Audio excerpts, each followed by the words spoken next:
नमस्कार सर. नमस्कार madam. Sir तुम्ही किती दिवसापूर्वी आलेले आपल्याकडं? मी मॅडम 2 वर्षापूर्वी आलतो दारू सोडण्यासाठी. माझी ऍक्च्युअली 17 वर्षापासून मी दारू पिऊन राहतो. आता गेल्या 2 वर्षापासून मी दारू सोडलेली आहे. आणि मी सोडले असंच नाही की माझ्या घरामधले 2 व्यक्ती, माझी एक मावशी अमरावतीला आहे, एक मावशी धुळ्याला आहे, त्यांच्या सुद्धा दोन्ही मुलांना मी इथं घेऊन आलो. त्यांना रिझल्ट पडलेला आहे. अमरावतीवाल्यांना रिझल्ट पडला, त्याच्यानंतर मी धुळ्यावरनं आता माझ्या मावशीच्या मुलाला बी आणलं. त्यांनी मी पाहिलं की सॅम्पल मला पाहिलं की सगळ्यात जास्त तू दारू पिणारा, की आज तू दारू सोडली, तू दारू सोडू शकत नव्हता, आज तू सोडली म्हणून आज आम्ही इथपर्यंत येऊन राहिलो. आणि छत्रपती संभाजीनगर येथे बिन आता क्लिनिक आहे, शीतल मानकापे मॅडमांचं नाव आहे.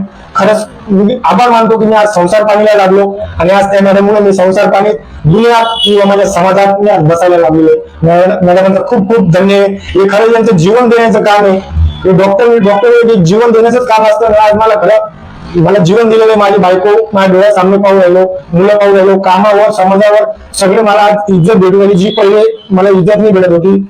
आज मी खूप 2 वर्षापासून खूप चांगला आहे. याआधी तुम्ही व्हिडिओ दिलेला होता सर? हो मॅडम, दिलता मी. आणि तोच व्हिडिओ दिलता मी की माझा जो दारू सोडलेला होता तोच व्हिडिओ दिला. आणि आज मी पुन्हा देऊ राहिलो. या कामी देऊ राहिलो की मी आज पेशंट आणून राहिलो. मी तर सोडली की आज मी पेशंट बी आणून राहिलो आणि सगळी त्यांची दारू बी सोडून राहिली म्हणून त्यासाठी मी पेशंट इथपर्यंत आणतोय. धन्यवाद.